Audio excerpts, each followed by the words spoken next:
Guys, अगर आप Paytm या पेटीएम पेमेंट बैंक या किसी भी तरीके से पेटीएम की सर्विस यूज करते हैं तो आप इस वीडियो को एंड तक देखना।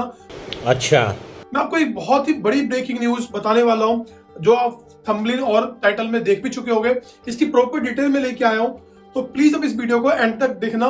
ठीक है। नमस्कार दोस्तों, मेरा नाम है रोहित और आप देख रहे हैं मिस्टर टेकमैन। तो आइए शुरू करते हैं। गाइस, 31 जनवरी को आरबीआई ने एक प्रेस रिलीज अनाउंसमेंट करी है और जिसमें पेटीएम पेमेंट बैंक के ऊपर एक प्रॉपर बैन लगा दिया गया है। ये तो लेटेस्ट न्यूज है। जिसका मतलब है कि आप कोई भी पेटीएम पेमेंट बैंक की सर्विस यूज नहीं कर सकते, चाहे वो आपके पेटीएम पेमेंट बैंक में पैसे रिसीव करना हो या पेमेंट ट्रांसफर करना हो। ना ही आप फास्टैग यूज कर सकते हैं। एक काम करता हूं, मैं आपको एक प्रेस रिलीज ही दिखा देता हूं। अभी आपके सामने स्क्रीन पे एक प्रेस रिलीज दिख रहा है। यहाँ पे आप देख सकते हैं कि action against Paytm payment bank limited section 35A of the banking regulation act 1949। ये जो आरबीआई ने एक्शन लगाया है पेटीएम पेमेंट बैंक के ऊपर, वो section 35A banking regulation act 1949 के तहत लगाया है। मार्च 2022 में एक बार पहले ही आरबीआई ने पेटीएम पेमेंट बैंक के ऊपर नए कस्टमर को ऑनबोर्डिंग करने के लिए रोक लगाया था। और दोस्तों, यहाँ पे आप देख सकते हैं कि जो सेकंड पैराग्राफ है, the comprehensive system audit report and subsequent compliance validation report of the external auditor reveals. इसका मतलब है कि उसके बाद जो ऑडिट होता है कंपनी का, उसके अंदर बहुत सारे रूल्स एंड रेगुलेशन जो बैंकिंग के होते हैं वो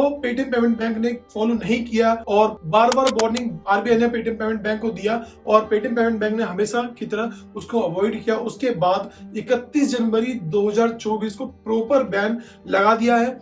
वो चूना लगा दिया। आप परेशान मत होना, इस वीडियो को एंड तक देखना, सारे सॉल्यूशन बताऊंगा अगर आप पेटीएम पेमेंट बैंक यूज करते हैं तो। जो थर्ड लाइन है, according in exercise of its power under section 35A banking regulation act 1949 all the powers enabling in it that behalf the Reserve Bank has told that Paytm payment bank as below. क्या क्या RBI ने ban किया है वो मैं आपको बता रहा हूँ, तो प्लीज ध्यान से सुनना। नो फर्दर डिपॉजिट और credit transaction or top up shall be allowed in any customer accounts, prepaid instruments, wallet, NFC, FASTag, NCMC cards, etc.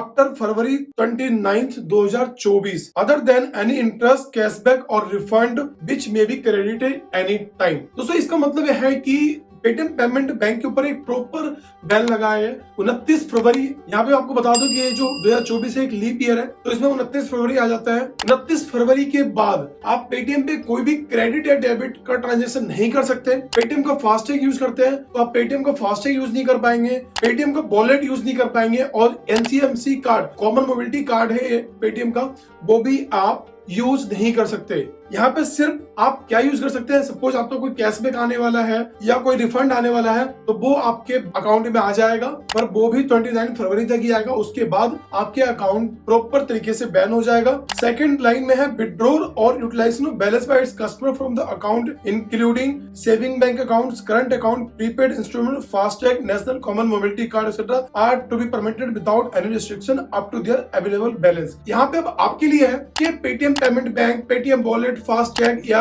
NCMC card में जो भी बैलेंस है उसको आप यूज कर सकते हैं 29 फरवरी तक। जो भी आपका बैलेंस है, मान लीजिए आपका बैलेंस 1000 रुपए है तो आप 1000 रुपए तक का नॉर्मल जैसे आप पहले यूज करते हैं वो आप 29 फरवरी तक यूज कर सकते हैं। उसके बाद अगर आप यूज नहीं करते तो आपकी गलती है और ये प्रॉपर बैन हो जाएगा, फिर आप इसको विड्रॉ भी नहीं कर पाएंगे। तो आपके पेटीएम पेमेंट बैंक में जो भी पैसा है वो आज निकाल लो, नहीं तो 29 फरवरी तक इसको निकाल लेना। उसके बाद आप पेटीएम पेमेंट बैंक को किसी भी तरीके से यूज नहीं कर पाओगे, फास्टैग को यूज नहीं कर पाओगे, वॉलेट को यूज नहीं कर पाओगे। थर्ड लाइन पढ़ते हैं, no other banking service other than those referred in second above like fund transfer irrespective of name and nature of service like APS, IMPS etcetera, BBPOU and UPI facilities should be provided by the bank after February 29, 2024। तो दोस्तों, Paytm payment bank के related जितने भी service है वो आप 29 फरवरी के बाद नहीं कर पाएंगे। क्या बोला तूने? अब आप करेंगे क्या? तो यहाँ पे आपको बता दूं कि जो यूपीआई ट्रांजैक्शन आप करते हैं उसमें पेटीएम पेमेंट बैंक या पेटीएम का कोई रोल नहीं होता, वो जैसे एक मीडिएटर का रोल प्ले कर रहा है। मान लीजिए आपको कोई प्रोडक्ट बेचना है और उसके लिए आपको एक बीच में दलाल चाहिए आपके और हमारे लैंग्वेज में,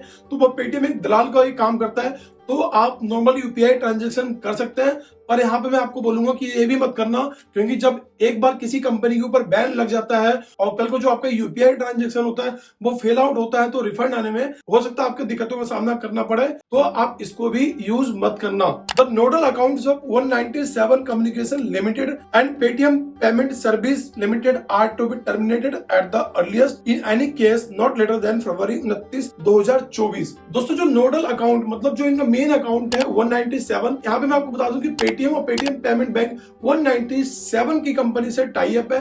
पहले 197 की कंपनी है, देन उसके बाद पेटीएम और पेटीएम बैंक है। तो यहाँ पे सेक्शन बताया गया कि नोडल अकाउंट 197 कम्युनिकेशन और पेटीएम पेमेंट बैंक का इसको विद इमीडिएट इफेक्ट टर्मिनेट कर दिया गया है। दोस्तों आपके लिए 29 फरवरी का ही डेडलाइन है, तो आप 29 फरवरी तक जो भी आपके वॉलेट में पेटीएम पेमेंट बैंक में फास्टैग में पेमेंट है उसको आप विड्रॉ कर लेना। और कैसे विड्रॉ होगा अगर नहीं आपको पता है फास्टैग से या किसी भी तरीके से, तो आप मुझे कमेंट में बता देना, मैं आपको एक प्रॉपर सॉल्यूशन दूंगा। जैसे कि आपको पता है कि मैंने स्टार्टिंग से पेटीएम के रिलेटेड बहुत सारे वीडियो बनाए हैं, तो मेरा एक फर्ज था आप लोगों के पास ये वीडियो पहुंचाना, और इस वीडियो को ज्यादा से ज्यादा शेयर करें अपने पेटीएम यूजर के साथ। उम्मीद करता हूं दोस्तों आपको छोटी सी जानकारी पसंद आया होगा, और इसी तरह की वीडियो देखने के लिए मिस्टर टैगमैन को फॉलो और सब्सक्राइब जरूर कर लेना।